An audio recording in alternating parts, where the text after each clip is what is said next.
Good morning, fellow traders. Bill Wood here, and it's time for the Good Morning Market Prep for Tuesday, June the 16th, 2020. I hope everybody had a great night last night. This is brought to you by Positive Trends Research, and everything we're going to talk about is for educational purposes only and not investment advice, so please take a moment to review this disclaimer. Awesome. All right, let's check and see where we left off with the market yesterday, and then we'll take a look at where we are this morning. So SPX, so far on the monthly chart, we've got a spinning top with a big upper shadow, but it was better than the red candle that it had early yesterday.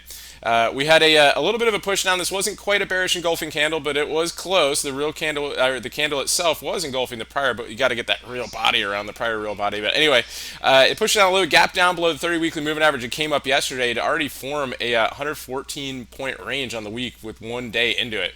So pretty interesting stuff as they bought the dip yesterday. You can see here, that's the buy the dip right there. We shifted the trend box because of the lower shadow, and we're still just kind of in this trend box zone right here. So let's see if we can get above the upper trend line. We've already held the 200-day. Let's see if we can get over the 80 MA right here, which is right at the trend line, and see if we can get back over this prior resistance zone right here, this drop zone, and try to work its way up and fill this gap. So let's take a look at the SPY. And so this morning you can see that they are trying to work on it a little bit. So let's let's take a look right here. Yep. So nice move up from yesterday, right? Big by the dip, and then up, drifting up here after hours. We're kind of triangulating here this morning. So let's see how that goes into the open. That's actually good for us as day traders because we might actually be able to catch a move at the open instead of missing the whole thing overnight, which they've been doing a lot recently. Let's take a look at the S&P futures.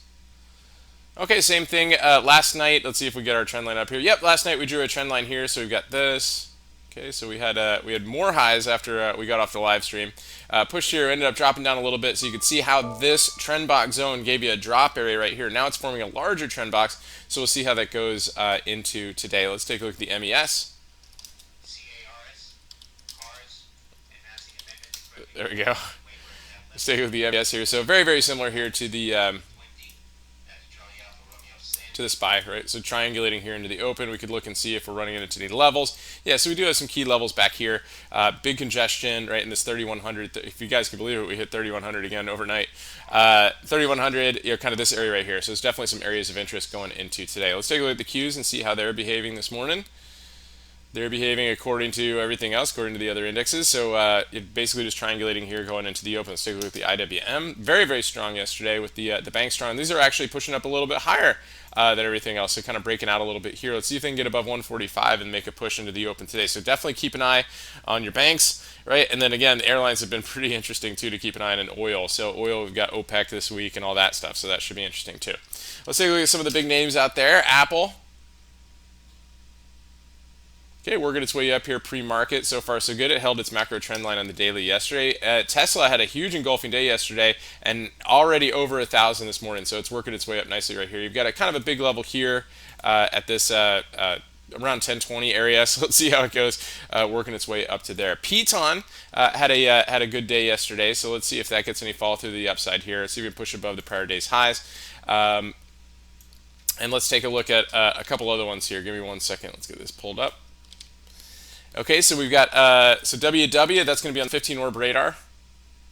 Okay, so that's already still pushing up nicely here today. We might see a gap and go on WW based on their pre-reported sales. Lennar had earnings yesterday, so home builders, you guys saw some strength in the home builders yesterday because we had earnings coming up on that one, so that's good. Keep an eye on Nikola. They just reported on CNBC yesterday. They're actually gapping up here this morning even after they did their offering, right? So it's getting that nice CNBC pump here. Let's see if that gets a nice spike to the upside going into today. There was also a lotto idea in our group yesterday.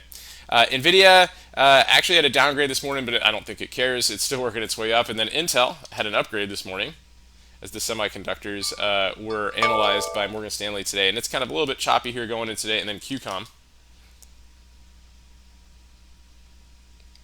I had an upgrade as well, and it's up here pre-market too. And then one more, we got earnings this morning. Not much, but it's I know some of our YouTube followers like this MFA, so they've got earnings here this morning. So this is a kind of a penny stock, but let's see what it does going into tomorrow. It can be fun to trade. So anyway, guys, I hope everybody's an awesome trading day today. We'll catch you guys at the lunchtime market update. Stay healthy out there, and remember your risk first and stay safe so you can stay in the game. And I'll talk to you guys soon.